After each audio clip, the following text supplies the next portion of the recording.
আমরা এবার আর ফুটবল না, এবার আমরা প্লেয়ার। এবার বলবো আমরা গোল দিতে এসেছি। আলেমরা প্লেয়ারের দায়িত্ব নিয়ে বাংলাদেশের জনগণকে সাথে নিয়ে আমরা গোল পোস্টের কাছে গিয়েছি। এবার গোল করি, বাংলাদেশের মানুষের বিজয় তাদের হাতে আমরা তুলে দেব। যদি সিন্নি খেতে হয় তাহলে মোল্লাকে চিনি সিন্নি খেতে হবে, মোল্লা বাদ দিয়ে আর কাউকে সিন্নি খেতে দেওয়া হবে না। আলেমগণ আমরা এখন কেন এটা বুঝতে পারছি না, সেদিন যদি গণভবন টার্গেট করি তাহলে আজকে সেদিনকার খেলোয়াড় হিসাবে আমরা এখনো কেন গণভবন টার্গেট করব না? এখনো কেন জাতীয় সংসদ ভবন টার্গেট করব না? এখনো কেন বঙ্গভবন আমরা টার্গেট করব না? কেন জুলাই সনদে মাদ্রাসা শিক্ষক ছাত্র আলেমদেরকে স্থান দেওয়া হলো না? আসসালামু আলাইকুম ওয়া রাহমাতুল্লাহি ওয়া বারাকাতুহু।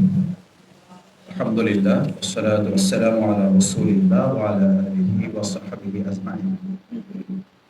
আজকে এই গুরুত্বপূর্ণ সেমিনার ছাত্র শিক্ষক ওলামায়ে কেরামের ভূমিকা গণঅভ্যুত্থান পরবর্তী নতুন বাংলাদেশে প্রিয় প্রবন্ধকার ডক্টর রফিকুল ইসলাম ঢাকা বিশ্ববিদ্যালয়ের তরুণ সহযোগী অধ্যাপক, আমার শ্রদ্ধাভাজন সভাপতি, উপস্থিত সম্মানিত ওলামায়ে কেরাম, অতিথিবৃন্দ, বাংলাদেশ জামাত ইসলামীর সংগ্রামী সহকারী সেক্রেটারি জেনারেল, বিশিষ্ট আলেম দ্বীন মাওলানা রফিকুল ইসলাম খান সহ আমার অনেক উস্তাদতুল্য সম্মানিত আলেমগণ এখানে উপস্থিত আছেন, আমার সামনে উপস্থিত আছেন।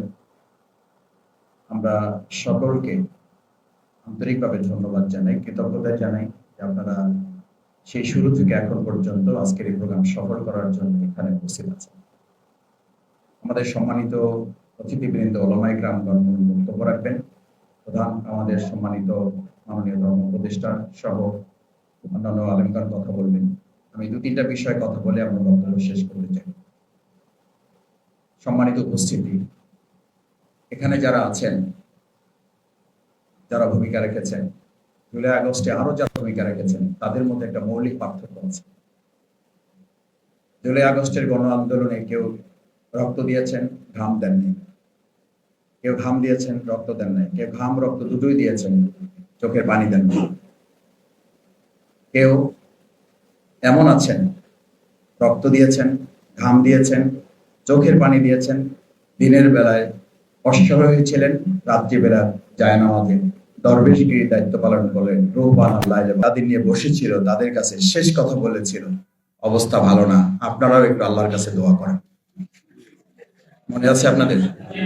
সেদিন তিনিও কিন্তু আপনাদের রাস্তা ধরেছিলেন, শেষ পর্যন্ত তিনিও আপনাদের পথে হেঁটেছেন, কিন্তু যতক্ষণে হেঁটেছেন ততক্ষণে আল্লাহ তাআলা তার জন্য রাস্তা বন্ধ করে দিয়েছেন।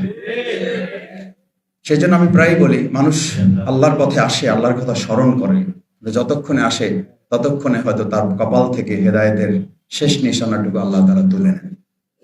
আসতে তো হয়, ওই যে আমরা বলি না, সোজা তো হন, মরার পরে হন। তো মরার পরেই যদি হবেন তাহলে মরার আগে হন না কেন? দ্বিতীয় কথা হচ্ছে, সম্মানিত ওলামায়ে কেরাম, মাদ্রাসার শিক্ষক, আমার প্রিয় ছাত্রবৃন্দ, আমাদের ভূমিকা যদি আলোচনা করি তাহলে আমাদেরকে এবার সিদ্ধান্ত নিতে হবে। সেদিন আমরা যাত্রাবাড়ি থেকে কি সিদ্ধান্ত নিয়ে বলেছিলাম এবার আমরা বাইতুল মোকাররমে যাব না গণভবনে যাব? এটা আপনাদের বুঝতে অসুবিধা হচ্ছে। সেদিন কোথায় সিদ্ধান্ত নিয়েছিলাম যে আমরা জাতীয় মসজিদ বাইতুল মোকাররমে যাব না গণভবন দখলে যাব? আমি খুব কেন বুঝতে পারি না আমি যে আলেমগণ আমরা এখনো কেন এটা বুঝতে পারছি না, সেদিন যদি গণভবন টার্গেট করি তাহলে আজকে সেদিনকার খেলোয়াড় হিসাবে আমরা এখনো কেন গণভবন টার্গেট করব না? এখনো কেন জাতীয় সংসদ ভবন টার্গেট করব না? এখনো কেন বঙ্গভবন আমরা টার্গেট করব না? কেন আমাদের শুধু মসজিদ, মাদ্রাসা, জাতীয় বাইতুল মোকাররম এইটুকু হইলেই যেন, আমি আমাদের শ্রদ্ধেয় একজন প্রিন্সিপাল ছিলেন, আমি সস্তিনা মাদ্রাসার ওখানকার ছাত্র, তো আমার শিক্ষক বলতেন যে আমাদের একটা অসুবিধা কি বাসু জানো, আমরা দুনিয়ার দৃষ্টিতে কোনো কিছু একটু পেলে মোটামুটি আত্মতৃপ্তিতে ভরপুর, অথচ আল্লাহ গোটা রাজ্যটা আমাদেরকে দিতে চান, সেখানে আমরা কোনো একটা টুকরো মাটি নিয়ে আমরা আনন্দে আত্মআলিত হয়ে যাই। আজকে আমাদেরকে এটা মাথায় নিতে হবে যে এই আলেম ওলামা ছাত্র শিক্ষক সেদিন যাত্রাবাড়ি দখল করে নাই, সেদিন আমরা ডিক্লেয়ার করেছিলাম গণভবন। আজকে সেই যাত্রাবাড়ি উদ্ধার করার, সেই বিএনএস ভবন উত্তরার উদ্ধার করা, সেখানকার বিজয় ঘোষণা করা, ছাত্রদেরকে জুলাই সনদে রাখা হবে না, সেই জুলাই সনদ এই বাংলাদেশের মানুষটা একজন মানুষ এটা বিশ্বাস করে না। কেন জুলাই সনদে মাদ্রাসার শিক্ষক ছাত্র আলেমদেরকে স্থান দেওয়া হলো না?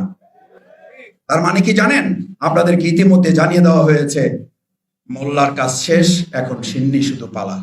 আর এবার আমরা বলতে চাই, যদি সিন্নি খেতে হয় তাহলে মোল্লাকে চিনি সিন্নি খেতে হবে, মোল্লা বাদ দিয়ে আর কাউকে সিন্নি খেতে দেওয়া হবে না। আবার সিন্নি সামনে আসছে 2026 সাল, আবার দেখবেন সিন্নির কাছে মাসি বনবন করা শুরু করছে। মাসি বনবন করে করে এই দুই প্রকার মাসি, একটা মোটা মাসি, একটা চিকন মাসি। মোটা মাসি কোথায় কোথায় বসে জানেন? স্বাস্থ্য ভালো কোথায় বসে জানেন? আমি এই কথা বলতে চাই না, আমার মুরব্বীদের কাছ থেকে এগুলো ওয়াজ শোনা, তো এই ওয়াজ ওনাদের সামনে বললে ওনারা আমাকে একটু আদবের খেলাপ মনে করবেন। আমি শুধু স্মরণ করে দেওয়ার জন্য। এই মোটা মাছির কাজে হলো কাঁঠালেও বসে, এই মোটা মাছির কাজ হলো মরা গরুর উপরে বসে। কখন মোটা এই মাছিটা আপনার এই কাঁঠালের উপরে বসে আর কখন মরা গরুর উপরে বসে, মরকুরি পরে বসে, এই বোধ শক্তিদের আলেমরা আমরা কেউ আবার ভুলে যাই, তাহলে শেখ হাসিনার সাথে বাইতুল মোকাররমের ইমাম যেমন পালিয়েছে, ভবিষ্যতেও সেই তথাকথিত আলেমদেরকে আবার রাস্তা খুঁজতে হবে পালাবার। আমি বিশ্বাস করি আজকের সেমিনারে সেই বোধ শক্তি উপলব্ধি এখান থেকে আমাদেরকে নিয়ে যেতে হবে। শেষ কথা, সম্মানিত উপস্থিত সুধী মণ্ডলী, আজকে আমরা এখানে যারা আসছি, আমাদেরকে দেখবেন সব প্রোগ্রাম হয়, জাতীয় প্রোগ্রাম, বিভিন্ন গুরুত্বপূর্ণ প্রোগ্রাম, সেখানে আপনাদের উপস্থিতি, মিডিয়াতে আপনাদের উপস্থিতি, মিডিয়া লম্বা লম্বা আলোচনা হয়। যারা এসি রুমে বসে এই ফেসবুকে এবং টিভি দেখে জুলাই আগস্টের ঘটনা বর্ণনা করে, তারাও খানকার গেস্ট।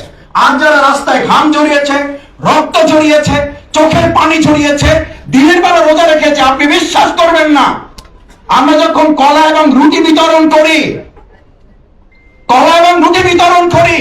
এরকম অসংখ্য ভাইকে বলতে শুনেছি, মাসুদ ভাই আমি তো এখন কলা খাবো না, আমি তো রুটি খাবো না, আমাকে দেন, আমি আরেকজনকে দেবো। কেন খাবেন না? বলছে মাসুদ ভাই আমি তো রোজা রেখে এসেছি।